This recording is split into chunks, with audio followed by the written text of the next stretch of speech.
permintaan terakhir Tuhan Yesus sebelum mati. Dia tidak minta bangunkan aku gedung gereja ya anak-anakku, enggak.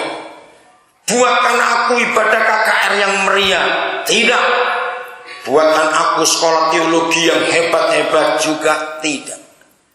Dia cuma minta dua hal. Pelihara mereka dalam namamu, supaya mereka menjadi satu. Walaupun sampai hari ini tidak semua rumah ada, tapi masih banyak, apalagi di Manado atau di Minas. Saudara, mengapa hampir semua rumah di atas pintu atau di dinding sebelah pintu masuk rumah ada tulisan enggak? Betul? Tulisan apa biasa di situ?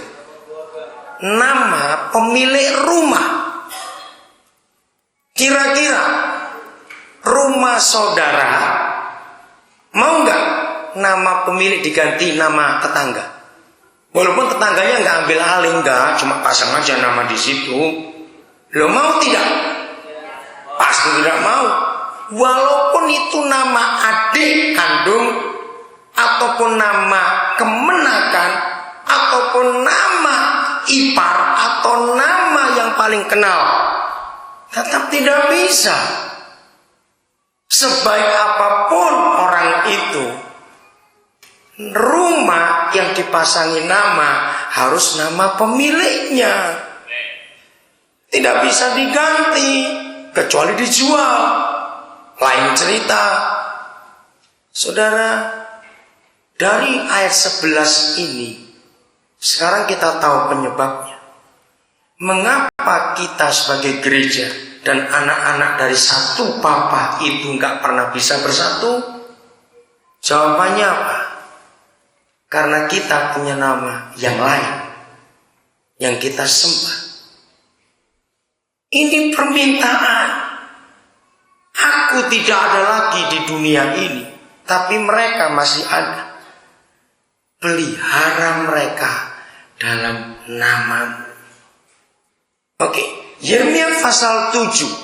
Ini cuma contoh, saya tidak menguraikan ayat ini. Ini hanya sebagai contoh betapa papa kita di perjanjian lama dengan namanya itu sangat perhatian, dan itu wajar. Saya percaya kalau tahu misalnya saudara kenal seseorang, sudah baik sekali orang itu dengan saudara. Misalnya saudara namanya Yohanes, teman baik saudara itu namanya Petrus. Anak-anak di rumah tahu bagaimana Pak Petrus itu baiknya luar biasa. Mungkinkah sebagai ayah yang namanya Yohanes, setelah sekian tahun kebaikan Pak Petrus itu, anak-anak menghormati setelah dipanggil Pak Petrus, bukan Pak Yohanes lagi. Anak-anak mengakui di depan banyak orang, nama papa kami itu Petrus, bukan Yohanes. Karena selama ini yang baik dengan kami itu Pak Petrus. Kira-kira saudara setuju nggak? Jelas tidak, bukan? Sekarang kita mulai mengerti ada yang nggak beres di dalam hidup para penterjemah Alkitab ini, sehingga nama itu ditiadakan. Yeremia pasal 7. Kita lihat mulai ayat yang ke-9. Akankah kamu mencuri, membunuh, dan berzina, dan bersumpah palsu, dan membakar dupa bagi Baal? Ini nama dewa yang ada pada zaman itu. Dan nah di sini kita akan belajar melihat salahnya terjemahan ini, serta berjalan mengikuti ilah-ilah lain yang tidak kamu kenal.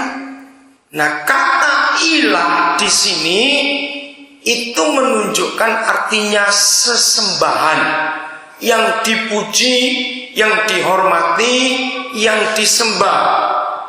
Saudara, memang kita tahu sejarah Israel, mereka itu umat yang sangat sulit diatur, keras kepala. Berapa banyak nabi datang memperingatkan, mereka tidak mau. Nah, sampai hari ini keras kepala mereka masih kita lihat.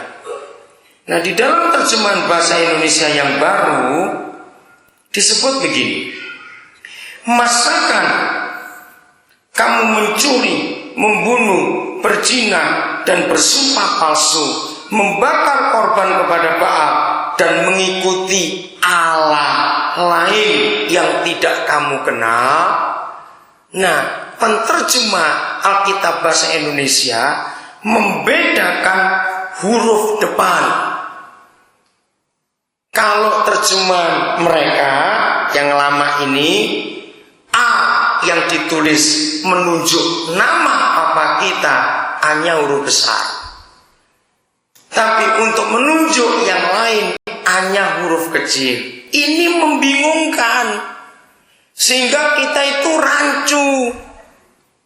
Maaf ya saudara, saya mau tanya begini kepada saudara, jangan marah. Maling, M-nya besar dan M-nya kecil itu beda enggak? Lu cepat jawab. Beda? Tidak dong. Sama. Bukan M besar malingnya yang miliaran, lalu M kecil cuma 10 ribuan. Kan bukan begitu. Sama. Maling itu maling. Mau M miring, M besar, M kecil, tetap maling. Nah, ini yang salah dalam menulis. Harusnya ilah, sesembahan yang dipuja, yang dihormati. Nah, ini yang berbahaya. Kamu mencuri, kamu membunuh, kamu berzina, tapi dengan nama yang lain, sama saja. Kita lanjut. Ayat yang ke-10. Lalu masuk dan berdiri di hadapanku. Sudah berzina, membunuh, mencuri, panggil nama yang lain Baal, menyembah ilah-ilah yang lain. Nah, kalau sampai dalam bahasa Indonesia terjemahan baru ada Allah huruf besar dan Allah huruf kecil, itu menyinggung perasaan orang Islam. Berarti ada perbedaan nama ini, tidak bisa.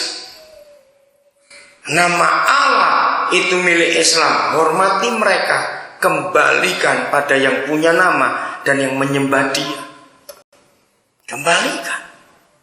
Nah, setelah itu Israel ini kurang ajar, masuk ke Bait Kudus. Padahal baru berzina, baru membunuh, baru mencuri, dengan memanggil nama yang lain. Lihat ayat 10. Lalu masuk dan berdiri di hadapanku di dalam bait ini yang atasnya namaku disebut, dan kamu mengatakan kami diselamatkan untuk melakukan semua kejijikan ini. Saya baca terjemahan. Kemudian kamu datang berdiri di hadapanku di rumah yang atasnya namaku diserukan, sambil berkata yang atasnya namaku diserukan. Ingat tadi saya berilustrasi mengapa hampir semua rumah di Manado ada nama di depan. Di kota-kota besar di Jawa hampir nggak ada, sedikit sekali nama yang ada nama ditulis nama pemiliknya. Jakarta apalagi jarang kita temui, tapi di Manado Minasa masih banyak. Kita habis menyebut nama yang lain, memuji-muji nama yang lain. Allahku besar, berkuasa. Siapa yang kita panggil, saudara? Siapa yang besar? Siapa yang berkuasa? Siapa yang dahsyat? Coba kita nangkap ini. Oke? Jadi namaku yang kudus, yang disebut atas rumah ini,